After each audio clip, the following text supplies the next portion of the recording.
नमस्कार, सत श्री अकाल। मैं राहुल राज आप सभी का स्वागत करता हूं, वेलकम करता हूं। कैसे हैं आप लोग? उम्मीद करता हूं सब बेहतर होंगे और पढ़ाई तो कर ही रहे हैं, साथ ही साथ लड़ाई भी जारी है। तो कल हमारे माननीय और आदरणीय भीष्म पितामह जो राकेश यादव सर हैं, हम उनको यही मान के चलते हैं कि वनडे एग्जाम के दुनिया के अभी के लिए वो भीष्म पितामह ही हैं, जो अभी भी आज भी खड़े हुए हैं। और आज नहीं, पिछला हमको लग रहा है जो 10-12 साल पहले भी जो तैयारी किए हैं, उन्हीं से तैयारी करते थे। तो आज तक एक जगह पे अपने जगह बनाए रखना बहुत मुश्किल चीज होता है। ठीक है, तो आज तक उनका जगह बना हुआ है और पीछे तो काफी दिन से बना ही है। तो उनके द्वारा एक मुहिम का आगाज किया गया था, जिसमें हम लोग रेलवे रिफॉर्म को लेकर के हैशटैग था।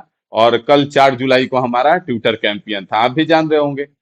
लेकिन कोई भी बात शुरू करने से पहले थोड़ा सा उसका बैकग्राउंड देना पड़ता है। अब मुद्दा यह है कि हम लोगों ने 2 मिलियन प्लस ट्वीट किया, मतलब कि 20 लाख प्लस ट्वीट हुआ। ठीक है, शाम तक तो ट्विटर पे ट्रेंडिंग में रहा, उसके बाद अचानक से गायब हो गया। आप देख भी सकते हैं यहाँ पे जो ट्विटर कैंपियन हमारा 5 मांग था, और उसके बाद यहाँ पे ट्विटर कैंपियन पे 1.1 मिलियन पे हमने स्क्रीनशॉट लिया था।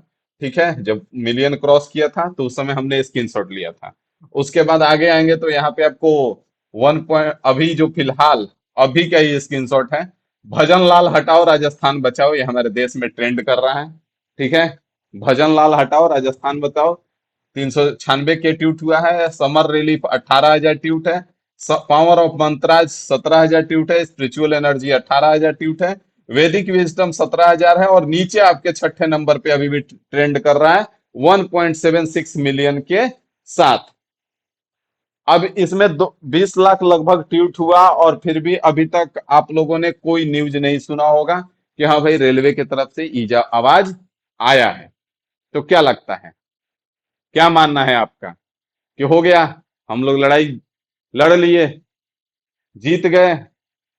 तो भाई अगर सिंपल सा हम डाटा आपको दिखाएं, तो यहाँ पे आप देखेंगे कि एनटीपीसी ग्रेजुएट लेवल का ही अगर हम डाटा दिखाएं, एनटीपीसी ग्रेजुएट लेवल का, तो इसमें 50 लाख प्लस फॉर्म गया था।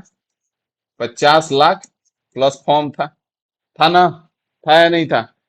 तो एनटीपीसी ग्रेजुएट लेवल में सिर्फ और सिर्फ केवल 50 लाख प्लस फॉर्म था। ग्रुप डी में करोड़ों फॉर्म है। तो फिर हमारा 20 लाख ट्यूट, हमारा जो ट्यूट था वो 20 लाख प्लस था। अब 20 लाख अगर ये प्लस था, तो अगर हम मान के चले कि इसका इसमें ट्यूट करने वाले लगभग लगभग एक्टिव 2 से 2.5 लाख लड़के होंगे। 2 लाख से 2.5 लाख, क्योंकि हम लोग लगातार रिपोस्ट भी कर रहे थे। हम ही लगातार 4-5 ट्वीट किए हैं। तो अगर इसमें देखें तो 4-5 लाख लड़के ही एक्टिव थे। तो मतलब कि क्या 50 लाख लोगों को नौकरी चाहिए, और बाकी इसके लिए कौन आएगा? बाकी इसके लिए कौन आएगा? तो भाई ऐसे नहीं होगा, क्योंकि बदलाव बड़ा करना है। और बड़ा बदलाव करना है तो कहावत है ना, स्वामी विवेकानंद ने कहा था कि संघर्ष जितनी बड़ी होगी सफलता उतनी बड़ी होगी, उतनी ऊंची होगी। तो भाई बदलाव आप चाहते हैं, जो रेलवे में वर्षों से ऐसा नहीं हुआ है। रेलवे आज तक कभी कैलेंडर नहीं दिया है। आज तक पीछे आप कभी नहीं उठा के देख सकते हैं कि रेलवे ने इस तरह से कैलेंडर दिया है जिस तरह से हम लोगों ने मांगा है। और ये कैलेंडर तो किसी का नहीं था, ये पहले यूपीएससी ने स्टार्ट किया। यूपीएससी को फॉलो किया एसएससी ने। एसएससी प्रॉपर चीजों को लेके आती है और एक बहुत बड़ी एग्जाम कंडक्ट कराती है। अगर देखें तो एसएससी भी बहुत बड़ी एग्जाम कंडक्ट कराती है और बहुत सारी एग्जाम कंडक्ट कराती है।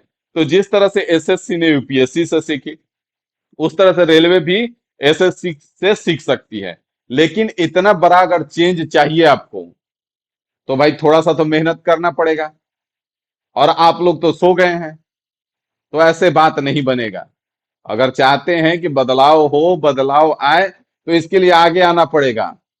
अभी तक आप देख सकते हैं कि ना कोई मीडिया, जिसको हम फोर्थ पिलर मान के चलते हैं, मीडिया तो आप जान ही चुके हैं कि मीडिया हमारे देश का क्या हाल है।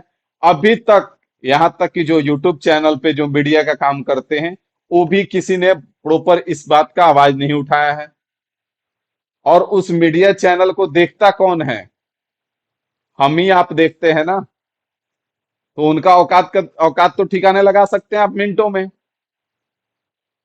लगा सकते हैं, नहीं लगा सकते हैं? उनको देखने वाले कौन हैं? जो यूट्यूब के मीडिया चैनल हैं, उसको उनको कौन देखता है? उनको 70% जो सब्सक्राइबर हैं और 70% और 75% जो व्यूअरशिप है वो हमारे आपसे ही है। मिनटों में औकात का ठिकाने लगा सकते हैं। फिर क्यों आप नहीं कर रहे हैं? दिखा दीजिए उनको अपना औकात कि आप क्या कर सकते हैं। हमारी मीडिया दिखा सकती है कि पवन सिंह और अक्षरा सिंह का रिलेशनशिप कितने सालों से चल रहा था। हमारी मीडिया दिखा सकती है कि सीमा हैदर जो है करवा चौथ कैसे की, करवा चौथ के एक एक फोटोज दिखा सकती है। लेकिन हमारी मीडिया जो दिखाना है वो नहीं दिखा सकती है, क्योंकि हमारी मीडिया ना जवान की बात करती है ना नौजवान की बात करती है,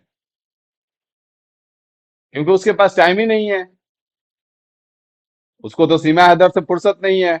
इधर यूट्यूब मीडिया चैनल पे जाएंगे आप तो पवन सिंह का अक्षरा सिंह से रिलेशनशिप कितने साल से चल रहा है, कौन कौन सा साथ में गाना किए हैं और कौन कौन सा साथ में मूवी किए हैं, और उसी को देख के आप भी मजे ले रहे हैं।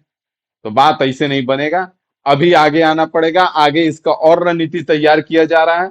इसमें लड़ाई जारी रहेगा, और लड़ाई तब तक जारी रहेगा जब तक हम जीतेंगे नहीं, क्योंकि हमारी मांगे गलत नहीं है।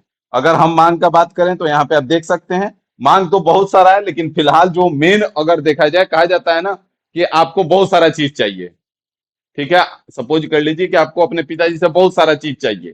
ठीक है, अब आपके पिताजी कहे कि दो चार चीज उसमें से बताओ क्या क्या चाहिए, उसको पूरा करो पहले। तो आप मेन मेन चीज कहेंगे कि भाई ठीक है ये चीज कर दो।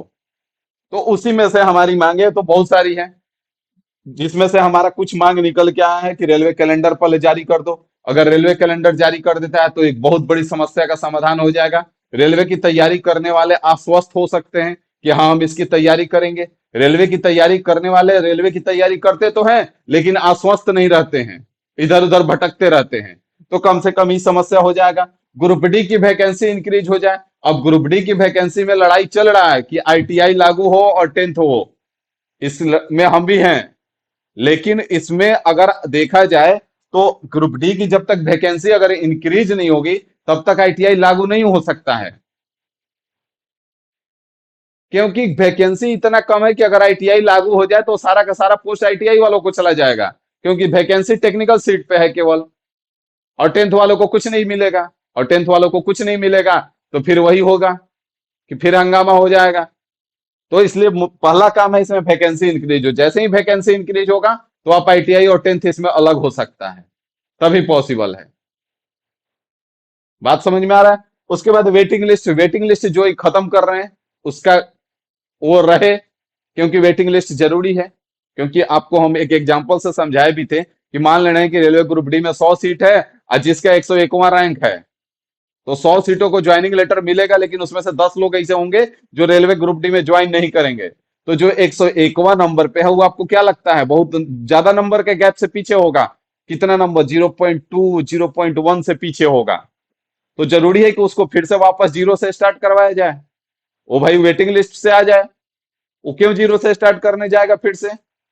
तो वेटिंग लिस्ट का जो यही होता है। और इधर हम लोग एसएससी में लड़ाई लड़ रहे हैं कि भाई वेटिंग लिस्ट जारी करो, क्योंकि वेटिंग लिस्ट अगर ये नहीं जारी करेंगे ना तो इसमें इनका ये वेटिंग लिस्ट खत्म करने के पीछे बहुत बड़ा रोल है। आप उठा के देखेंगे रेलवे एनटीपीसी और ग्रेजुएट लेवल और अंडर ग्रेजुएट लेवल, इसमें क्या खेला है? जो ग्रेजुएट लेवल में रिजल्ट लाएगा वही अंडर ग्रेजुएट लेवल में भी मैक्सिमम रिजल्ट होगा। ग्रेजुएट लेवल ज्वाइन करेगा, अंडर ग्रेजुएट लेवल का सीट वैकेंट जाएगा और वही सीट वापस से आपको दिखा दिया जाएगा, फिर से उस पर आप फॉर्म भरिए। ऐसे काम नहीं चलेगा। ये कौन सा मतलब है भाई? एएलपी में जो 2024 वाले में सेलेक्ट होगा उसमें से आधे से ज्यादा बच्चे 2025 में भी सेलेक्ट होंगे। फिर 2026 में आपको वही सीट दे दिया जाएगा कि भाई ले लो। कौन सा ड्रामा चल रहा है भाई? तो इनका वेटिंग लिस्ट खत्म करने के पीछे बहुत बड़ा हाथ है, बहुत बड़ा मुद्दा है। ठीक है, इनका बहुत बड़ा रणनीति छिपा हुआ है। ऐसे ही नहीं खत्म कर रहे हैं, तो वेटिंग लिस्ट भाई जारी रहे, खत्म ना हो। दूसरा एग्जाम सेंटर है। एग्जाम सेंटर जो अभी तक क्या कहलाता है, पाकिस्तान और बांग्लादेश जाना बाकी रह गया है, अब कुछ दिन में अफगानिस्तान और पाकिस्तान सेंटर चला जाएगा। तो ये सब गड़बड़ खत्म करे, और धांधली के खिलाफ इसका तो लिमिट ही नहीं है, इसका तो कोई कंट्रोल ही नहीं है भाई। रेलवे मतलब क्या कर रही है कुछ समझ में नहीं आ रहा है। अरे भाई नहीं हो पा रहा है तो इधर दे दो ना हम लोग को, हम लोग करा लेंगे इससे बढ़िया से। क्वेश्चन गड़बड़ करेंगे, फिर गड़बड़ करके इग्नोर कर देंगे। अरे भाई काहे के लिए, तो उतने क्वेश्चन पे तू एग्जाम लेना, काहे के लिए ले रहे हो 100 क्वेश्चन पे एग्जाम, जब 6 क्वेश्चन इग्नोर कर देना है तो। अभी ये एलपी का रिजल्ट आया है, इतना बड़ा उसमें लोचा है। और नॉर्मलाइजेशन जो है, ये तो ससुरा कभी समझ में नहीं आया किसी को। जब आया था तो सबको लगा था कि कुछ बढ़िया है, लेकिन ये तो इतना बड़ा लोचा है कि तो कभी समझ में नहीं आया किसी को कि है क्या भाई। ज्यादा नंबर वाले फेल हो जाते हैं, कम नंबर वाले पास हो जाते हैं। क्या लोचा है समझ में नहीं आ रहा है। तो हमारी मांगे जो है वो गलत मांगे नहीं है, इसलिए आप जमे रहें। और लगातार अभी भी ट्वीट जारी है, ट्वीट करते रहिए, इसमें पीछे मत हटिए। आपका एक ट्वीट ही काफी है। जैसे लोग कहा जाता है ना कि आप अगर सोचेंगे कि अगर हम एक ट्वीट ना करेंगे तो उससे क्या बिगड़ जाएगा, वैसे ही सोचने वाले बहुत सारे लोग हैं। तो आप ऐसा ना सोचे, कीजिए। और इसके आगे की रणनीति भी तैयार किया जा रहा है। अब इसके लिए लड़ाई जारी रहेगा, और आगे जो भी संभव होगा और जो भी संवैधानिक तरीके से होगा, लड़ाई लड़ा जाएगा इसमें। और आगे हम लोग लड़ेंगे, और जब तक जीतेंगे नहीं तब तक छोड़ेंगे नहीं। कहा जाता है ना कि जब तक फोड़ेंगे नहीं तब तक छोड़ेंगे नहीं। तो वैसे ही जब तक जीतेंगे नहीं तब तक छोड़ेंगे नहीं। इनको मानना पड़ेगा और चीजों को सुधारना पड़ेगा, ऐसे काम नहीं चलेगा। एक तो जिगर चाहिए जवानी बर्बाद करने के लिए, और उतना जिगर लेके बैठो भी और बर्बाद भी कर लो, वैसे काम नहीं चलेगा भाई। इसको सुधारा जाए, ठीक है। और रेल मंत्री को कहा जाए कि रेल मंत्री वाला काम करे, रेल मंत्री का काम ना करे। कि कब तक रेल मंत्री बने रहेंगे। रेल मंत्री बन जाइए भाई, आपको देश का इतना बड़ा ओहदा दिया गया है, आप सम्माननीय हैं। रेल मंत्री न बन के रेल मंत्री वाला काम कर लें तो ज्यादा बढ़िया रहेगा। तो आप लगातार ट्यूटर्स से पीछे मत हटिए अभी। और आगे का रणनीति इसमें जो भी होगा, सबको ही आगे आ रहा है। जो जिन्होंने मुहिम स्टार्ट किया वो भी आगे आएंगे, और सबको ही आगे आएगा। और इसमें आपकी लड़ाई है, आपको आगे रहना ही पड़ेगा। बाकी अगली जानकारी जैसे ही कुछ हमको पता चलता है हम आपको बताएंगे। अभी के लिए इतना ही रखते हैं। Thank you.